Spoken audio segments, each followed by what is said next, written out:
मती से जो 2018 के इंतखाबात हुए थे और इसमें जिस तरीके से सिलेक्शन हुई और उससे पहले ही एक तब्दीली का नारा लगाया गया और आपने देखा कि उसमें तमाम लोगों ने, तमाम इदारों ने जो है तब्दीली का नारा लगाकर एक ऐसे शख्स को लाए जिसने 2 साल की अरसे में साबित कर दिया कि वो सिलेक्टेड था। उसको जो सिलेक्टर्स लेकर आए वो भी परेशान है कि जिस तरीके से मईशत का बेड़ा गर्क कर दिया, जिस तरह इस मुल्क का बेड़ा गर्क कर दिया, जिस तरह इस मुल्क के इदारों का, आप उनकी तमाम तर वो नारे जो कंटेनर्स में खड़े होके वो कहते थे कि मैं IMF में नहीं जाऊंगा, मैं कशकोल तोड़ दूंगा, मैं प्रोटोकॉल नहीं लूंगा, मैं तमाम तर सादगी अपनाऊंगा, मैं तमाम कैबिनेट मुख्तसर तरीन रखूंगा, मैं करप्शन के खिलाफ होऊंगा, मैं कोई खरीद फरोख्त नहीं करूंगा, मैं दूसरी पार्टियों से लोटों को शामिल नहीं करूंगा।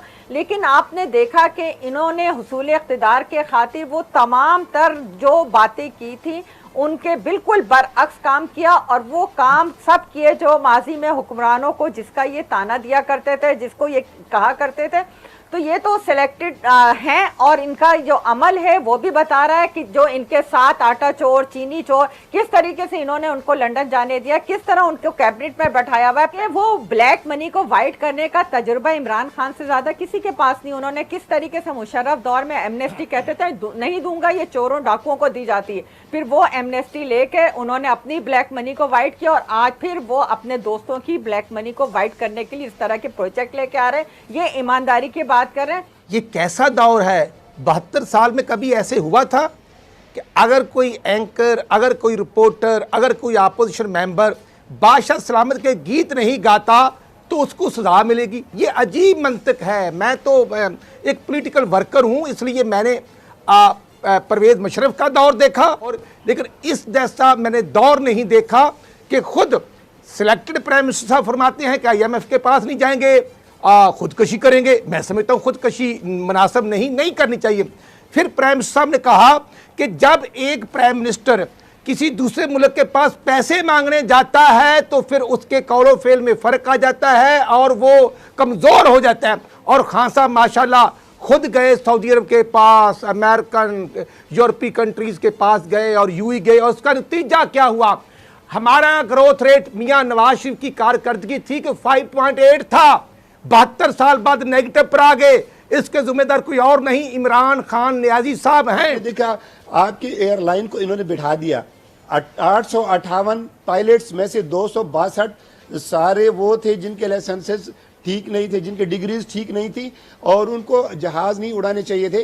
हत्ता कि सुप्रीम कोर्ट ने ये कह दिया कि ये तो एक उड़ते हुए मिसाइल हैं जो ये पायलट उड़ा रहे हैं और उसका अंजाम आपने देखा कि कितनी जानें ज़ाया हो गई। और ये किसने किया? करप्शन का पिरामिड, ये बड़ी एक ज़बरदस्त पहली मरतबा ये मैंने ये इस्तिलाह सुनी है। मैडम आप पहले इस पर तबसरा करके इसकी तरदीद फरमा दीजिए ताकि लोगों का जहन कहीं इधर उधर ना जाए। इस मुल्क के अंदर एमनेस्टी इंटरनेशनल के अलावा ऑडिटर जनरल ऑफ पाकिस्तान की रिपोर्ट है कि इस मुल्क में करप्शन बढ़ गई है। अभी पिछले हफ्ते चल रहा था कि 3-3 लाख रुपए में पंजाब में एक DC लग रहा है। इनके अपने लोग कह रहे हैं कि हर जगह करप्शन लेके पैसे लेके काम हो रहा है। तो ये क्या बात करेंगे? मैडम थोड़ा सा तवक्कुफ कीजिएगा, मुझे बहुत हशर किया। 1 मिनट, PIA को तबाह बर्बाद कर दिया, स्टील मिल को ये बेचने जा रहे हैं, PIA के इदारों को तबाह करके बेचने के लिए रोजवेल्ट होटल को बेचने जा रहे हैं। ये तमाम इदारों को तो इनकी नजर है सिर्फ पाकिस्तान, इस मुल्क को लूटो खाओ, क्योंकि इनके लीडर की जो बुनियाद है वो करप्शन, उसका बाप करप्ट था, पूरी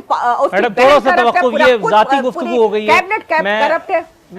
इमरान खान साहब, आपके पास 25 जुलाई को धांधली नहीं, इंटरनेशनल धांधला हुआ, RTS सिस्टम को सलाह दिया गया और आपको गवर्नमेंट जो है वो दे दी गई। इसके बावजूद आप डिलीवर करें।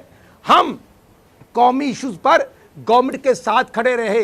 इंडिया का इशू हो, फाटा की सीटों का इशू हो, या मैं समझता हूँ कश्मीर का इशू हो, अगर कोई नहीं तो गवर्नमेंट के अपने वज़राइन के साथ नहीं है।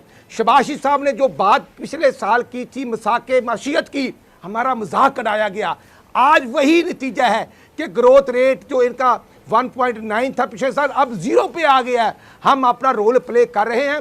जो कोरोना में हमने बात की थी कि मुकम्मल लॉकडाउन कर लें 20 दिन के लिए, 15 दिन के लिए, अवाम की जान छूट जाएगी। अब 5,000 से ज़्यादा लोग अल्लाह को प्यारे हो चुके हैं। और जो सिंध में 1 लाख से ज्यादा मरीज हैं और 12 करोड़ की वहां की आबादी है, यहाँ पर 85 लाख मरीज हैं।